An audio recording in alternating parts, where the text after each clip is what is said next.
Dear friends of Light Channel Italy, here we are in Germany today with our friend Sébastien Dunon. Sébastien Dunon, which is coming from? London at this time. From London at this moment, but you're originally from? I'm from Collonges, France. From France? Yes. Okay, so here is Sébastien, which is going to tell us today about his story. In the sense, how did you end up here in this meeting, for example? What was your experience in Adventism? We know that you are 37 years old, and in 37 many things can happen, you know, 27 years are a long time. So tell us, how did you discover about Adventism, and why did you end up in the self-supporting movements or in the institutions like this, for example? It's quite a long story, but I'm going to try and make it as short as possible. Basically, I was raised in a family of Seventh Adventists. My dad, my brother, my sister, and my mom have studied at the Collonges Institute in France. Also, my sister studied at Newbold as well, and they are all bachelors of the theology degrees. My dad and my brothers have worked in the ministry. While I was at Collonges, we were surrounded by the crème de la crème of the Seventh Adventists over there. So you were born Seventh-day Adventist, in a sense, in a Seventh-day Adventist family, right? Yes. And all your family was involved into ministry and church activities and things like this? That's right, yes. Okay. Later on, I myself wanted to go in the ministry, but I had my own... By ministry you mean like becoming a pastor? Becoming a pastor, yes, and I have had some reserve, but while I was in London, I became a casting agent, director after a few years. Then the whole worldly lifestyle could not fulfill my deep longing of serving the Lord, or even correspond to my calling as a Seventh Adventist, and what I knew from my good upbringing from my dad, because my dad and my mom were quite really knowledgeable in the Bible, and they taught me about the spirit of prophecy. And so, on that sense, I was well educated about the faith. So at that time, saying that I had nothing to gain in the world, I wanted then to study for the ministry later on in London. And how old you were at that time? We were talking about a few years later now, and I'm already coming to my 36 years, 35. So at 35 years old, you found out, like Solomon, that vanity of vanity, everything is vanity, right? That's right. So you found out that there is a way, another way to search the Lord, and there is a gap to fill up in your existence. Okay, so when did you go from there forward?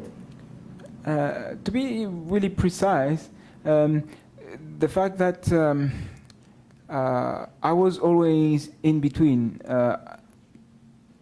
I was around Seventh Adventist people, and I knew I used to be in quite a few choir, singing in. So you were somehow a second generation Adventist. Yes. Growing up in the church, growing up surrounded by Adventists, but still missing the point of the everlasting gospel. Yes, I was living a double life. This is what I'm saying. So basically, I could be singing with the choir on Sabbath and be in the world in the evening, or vice versa. And so so like church in the morning and disco in the evening. Yeah, that's right. Yeah. A bit like that. And so I decided I wanted to be straight with God and with my Christian walk, and I decided I would go study in the ministry, which I did, and I ended up at Newbold. But just to be, I already knew that Collonges, from the experience that I knew before, and Collonges and Newbold had some teaching that were questionable in one or two other sense. People had heard rumors. So theologically, you're talking about Theologically, teaching. but I never seen it for myself, and also I thought that those things could be overcome, so I didn't think too much about the whole thing, and I said I'm going for the ministry. That was my calling when I was 19, and I wanted to fulfill it then. So around 19 you had that calling, and your first approach was towards Collonges, because that's Yes. the area where you grew up, Yeah. and then it's the second time, well, you're coming back from the world somehow, although you were never really fully in the world, but you were like double-minded in that aspect. So the second time you're going to Newbold now. Yes. Okay. And so how was there, and how did you ended up in self-supporting from Newbold? I wasn't satisfied with the teaching in Newbold on many different aspects, and I thought that my calling could be more practical and more responding to the need of the people. So I decided that I had to leave Newbold and find anything that would resemble the blueprint, the original training that we had in the past with the pioneers. And so by thinking about it and looking at different training and missionary camp ministries, I eventually ended up being told by a friend that someone, Dr. Leng, was coming to London and had a presentation. So I went. So we're talking about Mailbone Leng. Mailbone Leng, yes. And I met with Dr. Leng in London, and it was a conversation that lasted about three hours, and in those hours I was satisfied that this is what I wanted to do. So he offered to you the opportunity of working in the medical missionary aspect of the self-supporting world. Yes, he mentioned that what he was doing, he was training people that could run themselves health houses or little health institutions where people could come and receive the help. And okay, so that's how you ended up here in TWE, which is primarily the place where Dr. Mailbone is having the teachings and the presentations. So now from here you're going to Malaysia, I know. That's right. We just did the first part of the training, which actually lasted for 3 months. A good solid medical background, scientifically based, which is for me one of the best training that at the moment that's available. So for the people at home, what is exactly this medical missionary aspect? Because when we talk about medical missionary, many Europeans maybe don't even understand what it is.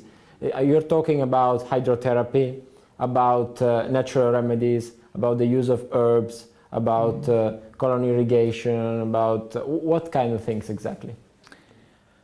I'm convinced that and there's many statements of Ellen White in the Bible that corroborate this thinking, that everybody is called to be a medical missionary, in terms like Jesus was going around healing the sick and preaching the gospel. Which the gospel itself has two aspects: the practical aspect and the preaching aspect.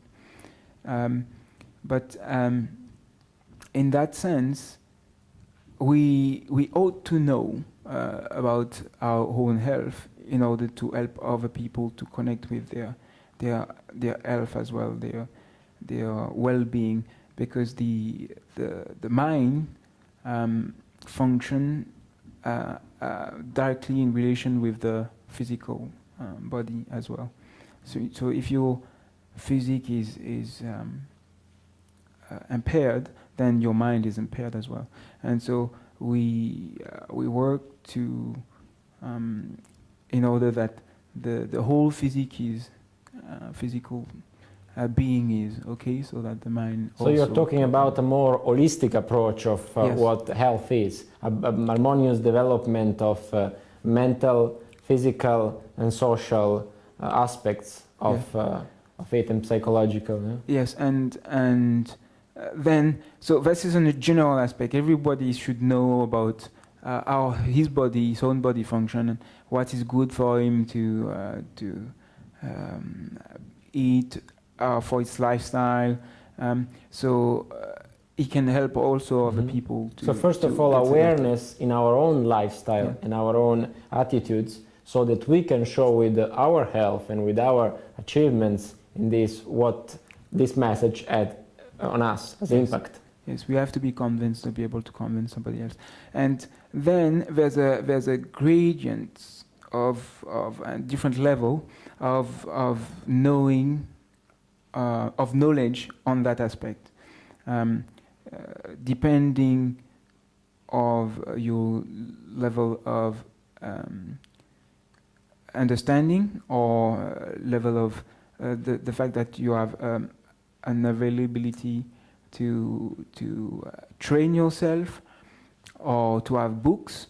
Then your knowledge about disease and the way to give solution, to bring solution to those diseases is going to be different.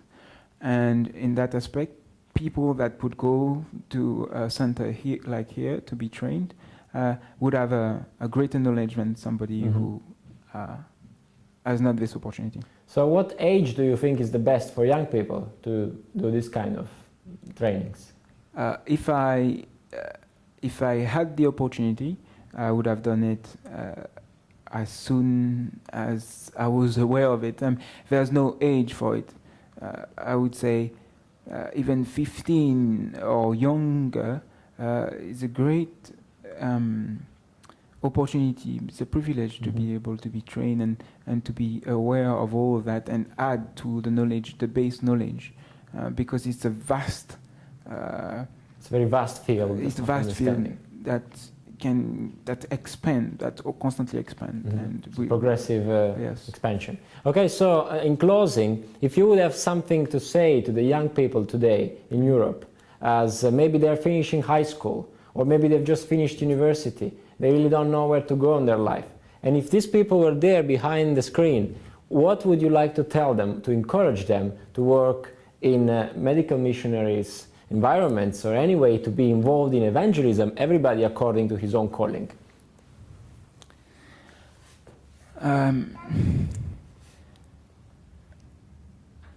I understand. I was myself a young person. I understand what the needs could be. We are full of life, of wants and desires and ambition, and there's the world that's calling us, and there's God that are calling us. And in that sense, there's no higher calling than to work with the creator of the universe. Not only the creator of the universe is calling us to the highest that we can be ourselves, because he created us, but he also knows what is best for us and where we would be fulfilled and be delighted in what we are doing. And he also answers for all our needs.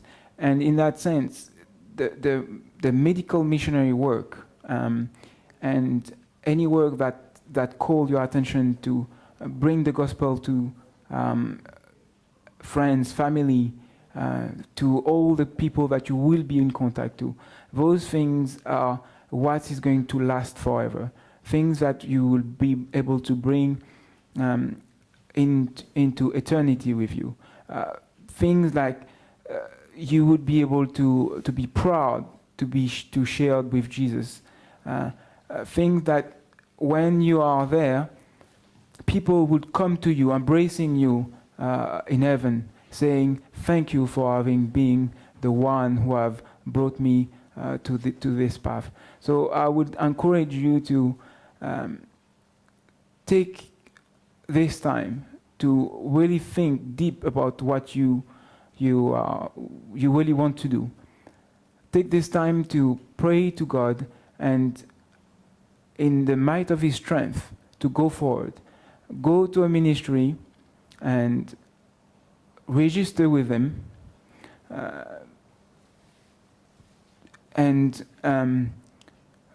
just in the strength of the Lord, work with them.